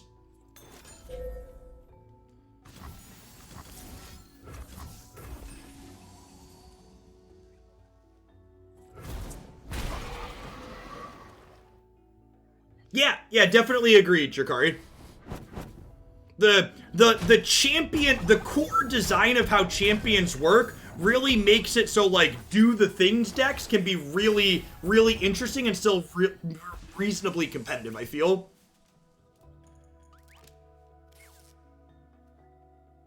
Join the fold.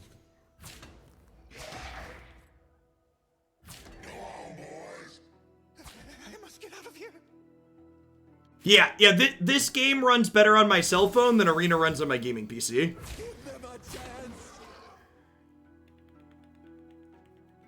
Mobile client's really good.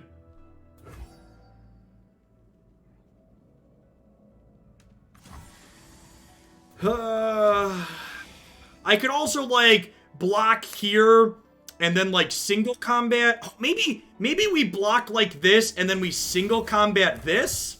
So this way I don't take Neverglade Collector triggers. You think I like this?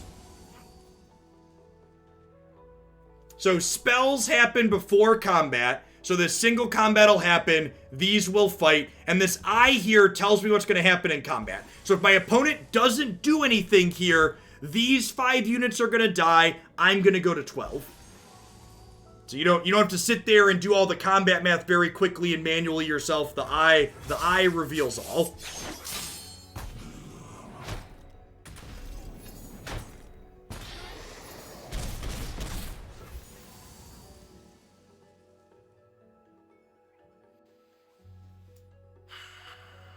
I think we're just supposed to Remembrance here. If we high roll a Radiant Guardian, it's really good. Scout's not bad. So Scout mechanic here, it says the first time you attack each turn, if you attack with only a Scout, you get a second attack step. So we're going to start our turn here by attacking with this before they can do anything.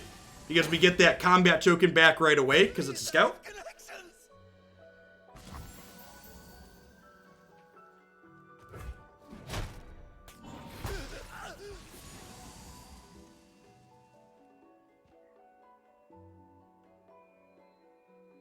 So Hecarim says we've attacked with 4 out of 7 Ephemerals towards leveling him up. So Hecarim plus Onslaught of Shadows here could level this. That being said, they are definitely a Ruination deck, aren't they? Oh, I have the Shark. You're super right. Forgot about the Shark. Good call. I think we're going to get Ruinations here. I think there's a good chance we get Ruination here.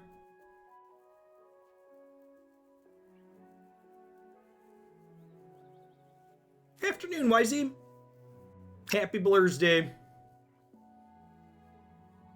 Don't Ruination me. Have a heart. So Hecarim, when he attacks, he summons 2 Spectral Riders, and then we have a Shark Chariot going that comes back every time we summon another Ephemeral.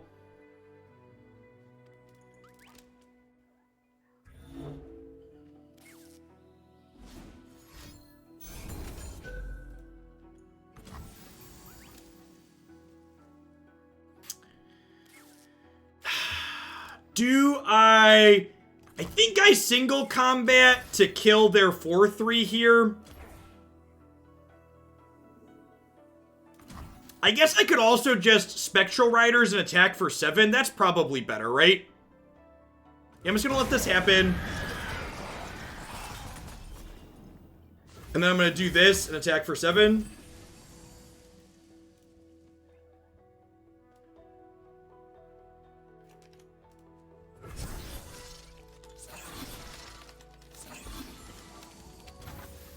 So these are Ephemerals, they bring back the Shark.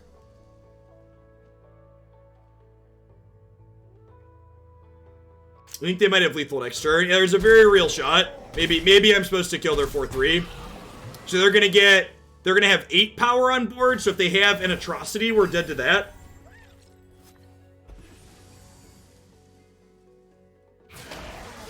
So Atrocity will let them sacrifice one of these to deal 4 to me, which is very likely a card they're playing. Oh, I guess Cena into single combat prevents that, huh?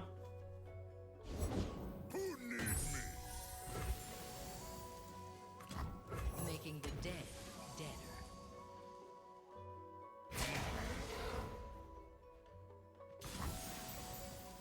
Not so fast. Technically not dead, but like not in a good spot.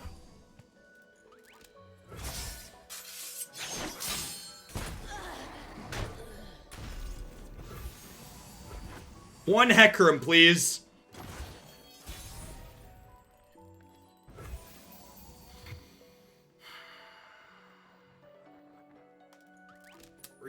Really close game.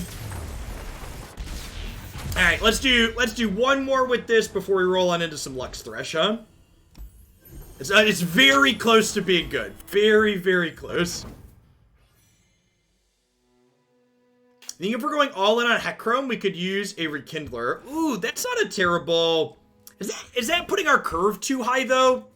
I think that drags the curve up too much. Like, we're trying to be pretty aggressive. Yeah, I think if we wanted to fit Rekindler in, it's probably over Radiant Guardian.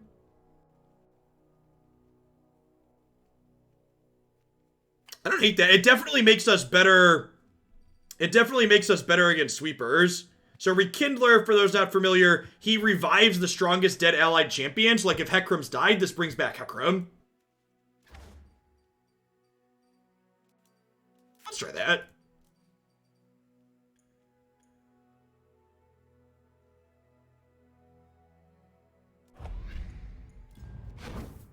Yeah, we've never really got a chance to use Radiant. I want to try Rekindler, though. Right? I agree, like, on that last turn there, had that Radiant been a Rekindler, like, we would have been off to the races.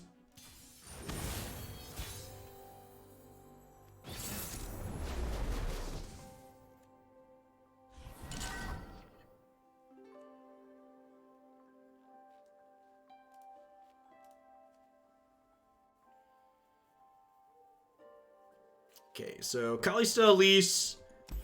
Definitely don't want Rekindler in the opener. I don't think I want single combat to start here either. Maybe I want single combat to start, because on 4 I could, or 3 I could Shark Chariot plus single combat. I can go either way on this.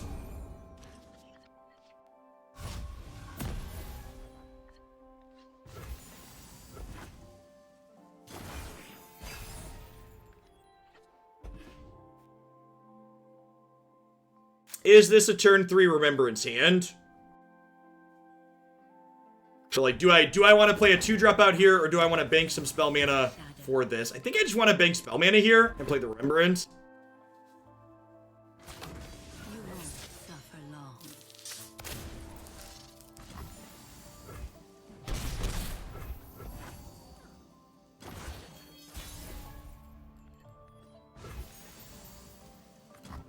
I definitely think Remembrance is better than Radiant here in this deck for turns like this. That's a good one. That's a Fizz Shoulders hit if I ever saw one.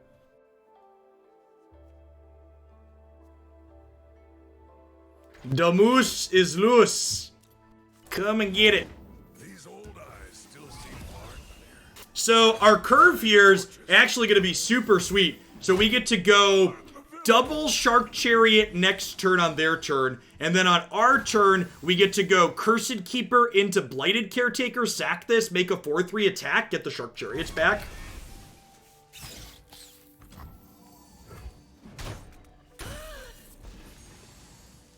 So mana's gonna line up real well here. We get 4 on their turn and then 5 on ours.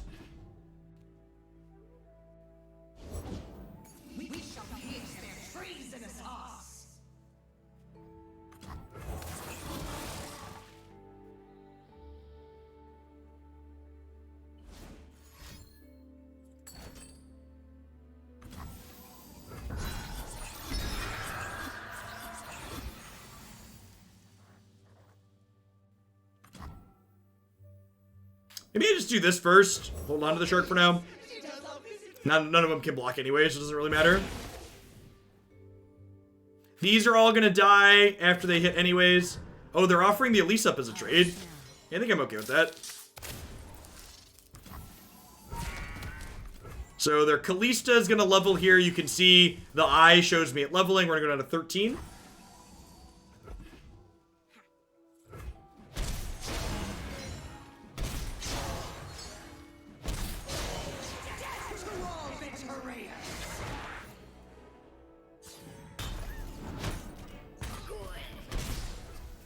So this'll die at end of turn. Now it's a decent hit too. So, do I still? Yeah, I mean, ideally we're gonna kill this Kalista.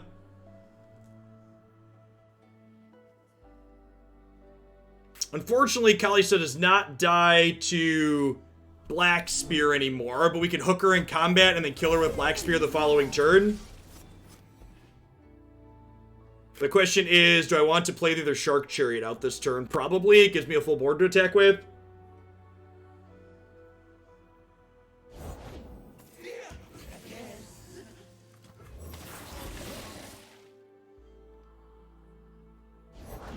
Everyone's a garden. Well...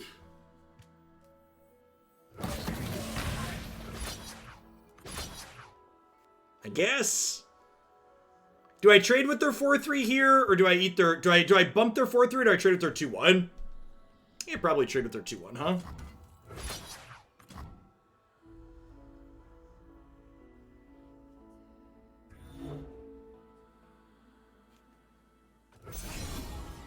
And then they get free blocks here with their Ephemerals. Kind of assume they're going to open attacks next turn. It's not too terrible for us, though, is it? I get to block this here, and then we can Black Spear her post-combat. Runeterra is definitely my favorite card game at the moment, Astonishing. I pull the strings. Haunted Relic as Fog? I think so. I guess I could do this, too. If I do this, I can't Black Spear this turn, but this makes their attack slightly worse.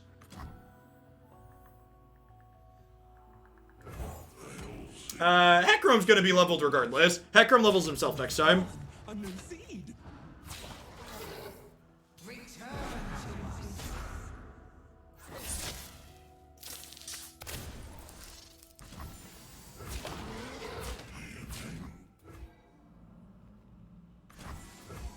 We're gonna end up at 6, which is notably outside of range of Atrocity Kalista.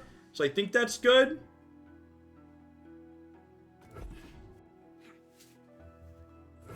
So young.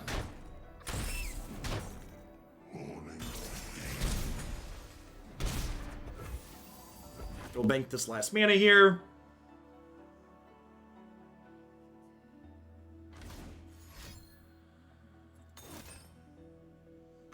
They have Black Spears too. That makes sense. They have Kalista.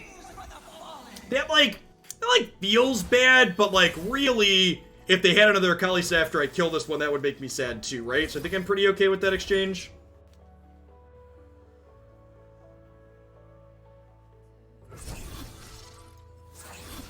So we've got 2 Shark Chariots in the tank at the moment.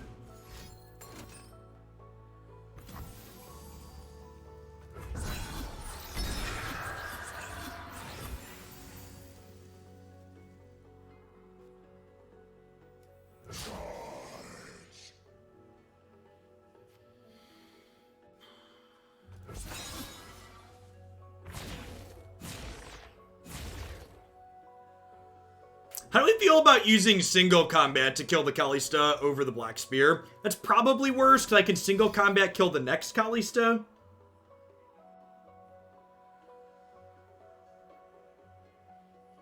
Yeah, if they have, we can't beat Nidor here.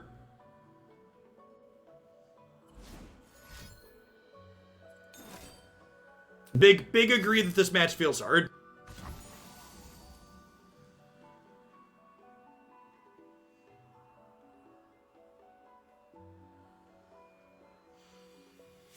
So, I think we need to deny them a draw 2 here.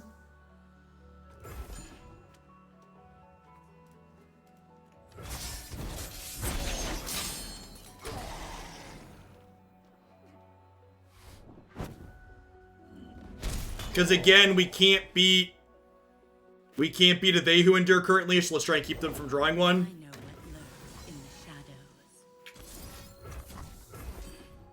This is going away, but they still have all of these. We did to open attacks. Not quite, but close.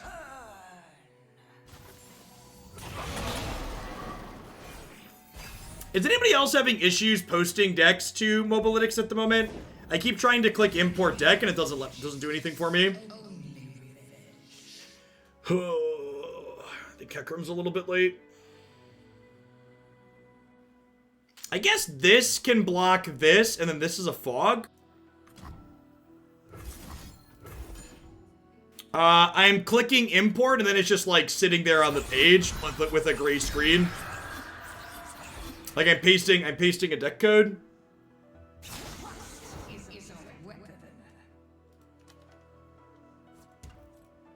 On the deck manager page, is it working if I paste it in the deck builder page? Let me see.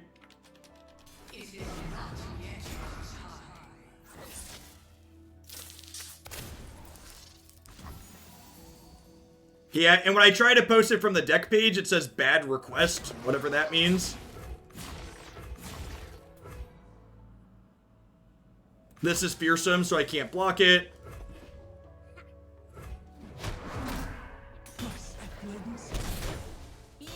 Alright, can Hekrum plus Cena steal a game here? Hekrum's gonna bring back some Sharks next turn.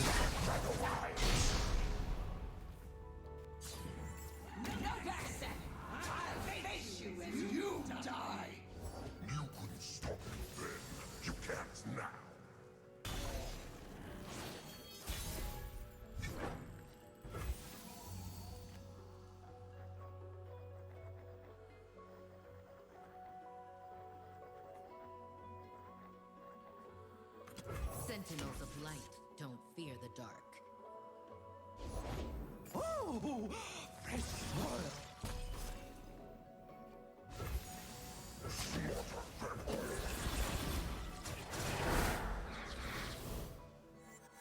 Give them a chance. No, no, no, no, no. Are we dead to open attacks next turn? I think we are. Hey, Nick's Bet, thanks for the 9 months. Really appreciate that. Welcome back. Thanks for keeping me around. Alright, if they play scared here, that can be really good for us. You're about to get Atrocity. We are just dead to Atrocity at any point here now.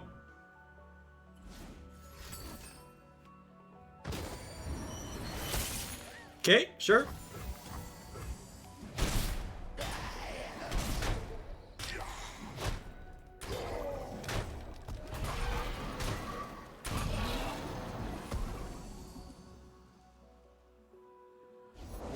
Well, we can't Rekindler right now. I think the Neverglade seals it.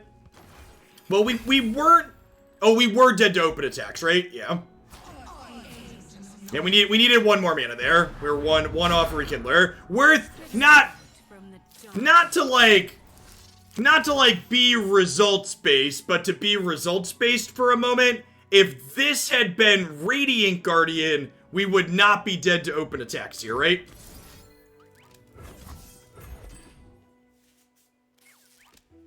Just for the record. Oh, I punted. No, we don't survive because of this. We die of the 1 damage. We don't survive. We die. I missed that we might have, but the Neverglade Collector meant that we died. Because our 4-2 would have blocked their Kalista, and then their Ephemeral would have died, and we would have taken 2-1-1 for 4. Yeah, Neverglade got us. Alright, we've been doing this one for almost 2 hours, so usually I like to try and wrap on a win, but I think we're going to go ahead and call it a day there. For this one, we got another Runeterra deck coming up next, but we're going to stop with Lucian Ephemerals. I liked... Yeah, Radiant Guardian and Rekindler are both pieces of top end that are good in different situations. So let's talk about what I liked, what I didn't like, and things that I'm sure of and things that I'm not so sure of. First is that, I actually started off cutting an Onslaught of the Shadows because it looked kind of mediocre, but honestly, between between Onslaught, Haunted Relic, and Cena, I basically felt like we never had a hard time flipping Lucian, leveling him up when we had him. And basically every game that Lucian leveled on turn 3 to 4, we won very easily, very quickly. So that definitely feels like the strongest part of what this deck is doing.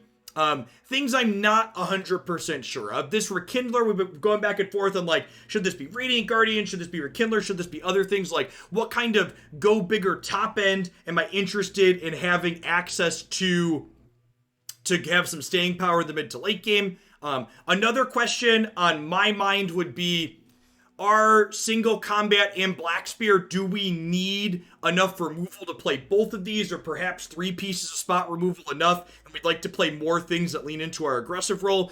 Plated Caretaker, factors into that as well, because the hooks on these saplings also make Plated Caretaker a piece of pseudo removal. So like, we kind of have 8 pieces of removal, one of which really plays well with our Ephemeral plan. So perhaps these Black Spears could go if you play more games and determine you don't need that extra removal.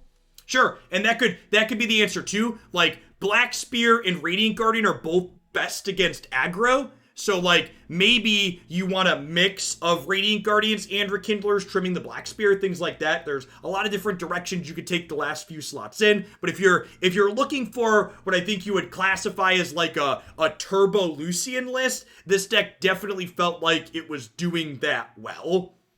And yeah, that's actually an okay suggestion as well. Something else to try is Kalista, the champion we were just playing against. She has a very similar level up condition to Lucian. So perhaps, instead of playing Hecarim, you play Kalista at your top end, or as your second champion.